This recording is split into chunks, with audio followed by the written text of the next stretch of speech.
do you write the introduction? This is where many students again get it what wrong. Like when you talk about the introduction, when they want to write letters or informal letters, okay, they'll be shaking. Oh my God, how am I going to write this letter? You know, there is one traditional way of writing letters. Something like, I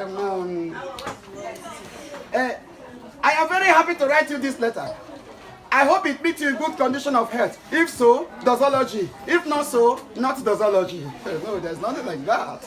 So, that is an old method. I don't know whether students are still using that now. I remember in those days when we were in school, so we were fond of that. We say, I am happy to take my golden pen from my basket of education to write you. Oh my God, you're just beating about the bush. What do you do when you want to start an informal letter? Just like a conversation. So you just start it like a conversation. All right, so now, let's say your brother is studying in another part of the country. Listen, forget about letter writing now. That is when you want to capture the introduction very well. You say, this is my brother. I have not seen him in a while. You ask yourself, if I should meet him now, how will I talk to him? Are you getting that? If I should meet him now, how will I talk to him? That is exactly how you should do the introduction to the letter. It's as simple as that. Let's say you are writing to your mom. You want to ask your mom to get you new school uniform or something like that. So you say, okay, how will I start the letter? Just ask yourself, like, if I should meet my mother, how will I start this conversation that will lead to asking her to buy me new school uniform? You communicate the way you would naturally communicate with the person. You write informal letter like the way you would naturally communicate with the person that you are writing to. So that is how to start an informal letter. So let's say something like, now that we are writing to our brother overseas, you can say, it has been a while. You are allowed to use contraction in informal letter. I will be talking about that later. It's been a while, Brother Samuel. Full stop. You can even say something like, hello, Brother Samuel, if you want to say it or start it out that way. It's been a while, Brother Samuel. We are really missing you back here.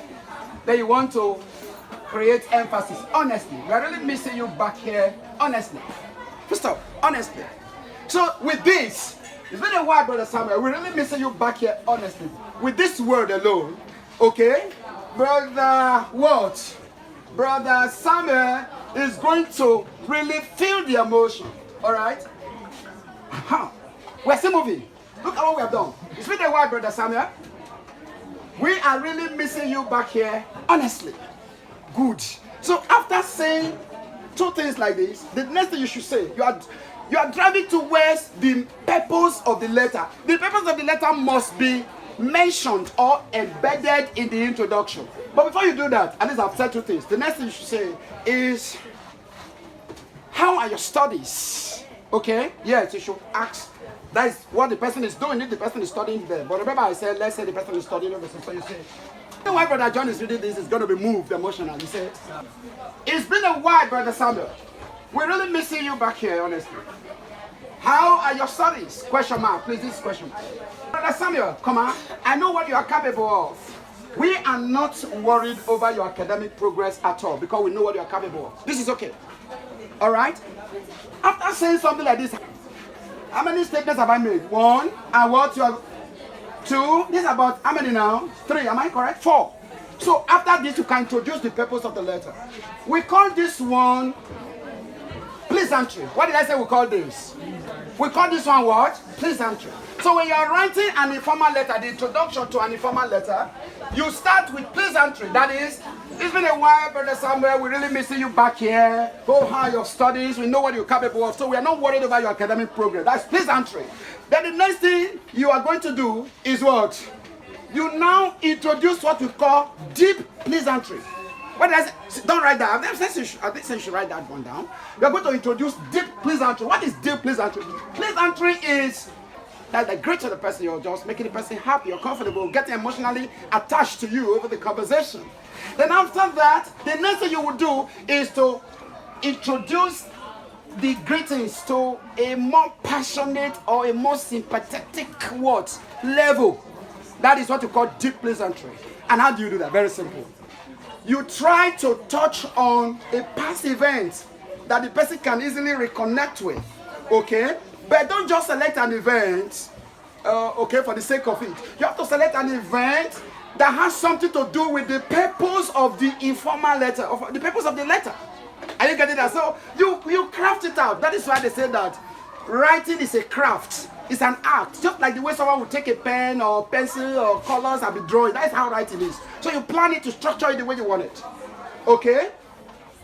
With the way writing goes, one Flannery O'Connor, an American writer, says all writers are mad people, but not all mad people are writers.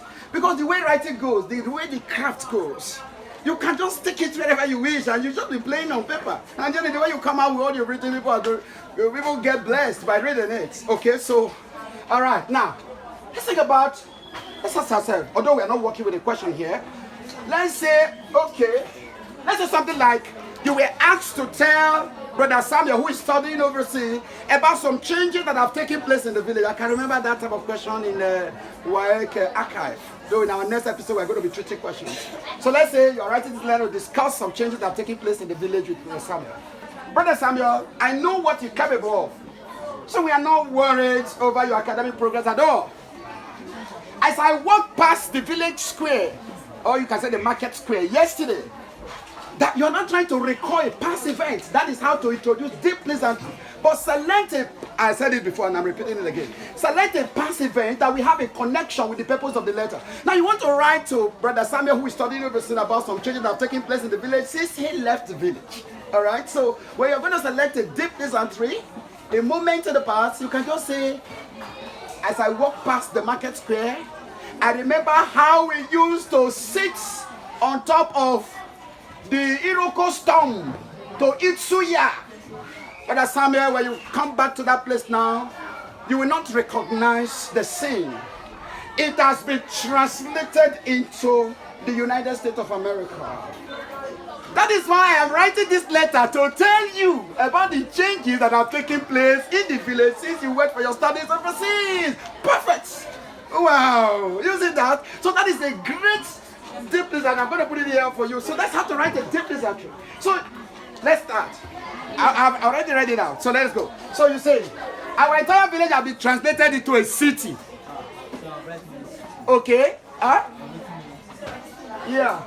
I hope you can still see what I'm writing. We have a challenge of board space. This is not the usual big concept board setting, so you can just bear with us. All right. So our entire village has been translated into what? A city. That is why I am writing this letter, to tell you the changes that have taken place in our village since you went overseas for your studies. Full stop. You are done with introduction. Wow. So that's how to do it. Is it interesting? Yes. Don't worry, you're going to see more of how to do things like this when I start treating past questions and then how to craft them out. Then those are we're going to work on the deep pleasantries together, and you see the way they work. So you see that this deep pleasantry that you have introduced here now cleverly what matches the purpose of the letter.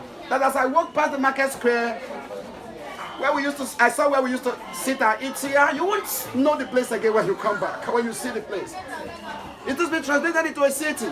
So that's why I'm writing this letter, to tell you the changes that have taken place in the village since you went overseas for your studies. Full stop.